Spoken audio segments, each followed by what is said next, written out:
in chapter 8, and there's no spoilers here in the book. Um, in chapter 8, the character Cody is talking to the school therapist, and they're talking about the difference between sympathy and empathy. And I remember learning, like academically learning that in somewhere in school, and thinking, oh, okay, I've learned the definition and I passed it on a test. But it really wasn't until living as an adult that I could see, like, oh, this is the difference. And I thought you wrote it so beautifully, and if you don't mind, I'd like to. No, please, thank you. Mr. Blackwell also said there are lots of theories as to why someone decides to kill themselves, but one of them is that people who try it feel things differently than other people. He said they have more empathy. I didn't really understand what that meant, but the way he explained it, I think that sympathy is when you feel sorry for someone else. Like if someone gets bullied, you feel bad that they feel bad, but empathy is when you feel more than sorry. Like you truly feel the same emotion they feel. That to me was, when I read that, I just stopped. Being an empath, having that thing of, like a highly sensitive person where you can, not only are you feeling the hundreds of things or the thousands of things that you're feeling, but you're also taking in what other people are feeling and the emotions that they are feeling. Mm-hmm. It can be a lot. Was that ever something that you had spoken with Trevor about, was sort of that feeling of empathy, or is that something that you learned about more, like in relation to him, afterwards? We when Trevor was the story about the little boy with cerebral palsy, that happened when he was in elementary school. Trevor, it wasn't in middle school, but it was in elementary school. Trevor had a friend, and he, the kids didn't play with him as much, and but they played that game where they took the hat and they were throwing the hat back and forth.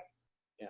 And when this little boy got the hat, another kid knocked him down, and Trevor saw red and just jumped on. And this other little boy was his best friend at the time.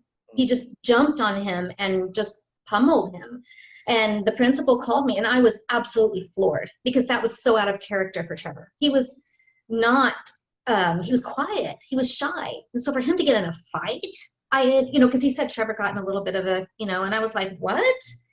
And so I went up to the office, and he said, I'm going to tell you what actually happened. And he said, I'm really actually kind of proud. Because he goes, I was just kind of like, we can't condone violence, but at the same time, I was like, yes, because I talked to Trevor about it, and he said, Mom, I couldn't handle it. He goes, I lost all rational thought, and I was furious because I knew how much that hurt him, not just physically, hurt his feelings, embarrassed him. He just wanted to play. Yeah. He just wanted to play what they were playing. And, he goes, and I just couldn't do it. And so he did. He punched and knocked him down and got on him and was just wailing on him. Yeah, so completely out of character for him. You can't do that to people. That's all he thought. And there are a lot of moments when he would be, he would talk about the news, or he would talk about something that happened, and he'd be like, what? Why would somebody do that? Yeah. He just couldn't, he just didn't think like that. And it made no sense to him, because it is senseless. Yeah. It's senseless to do that to somebody. And when you have those moments and those just not even moments, when you're an empathetic person, you just feel that, and you want it to be better for those who are hurting. Yes. And that's a hard thing to accept when you can't.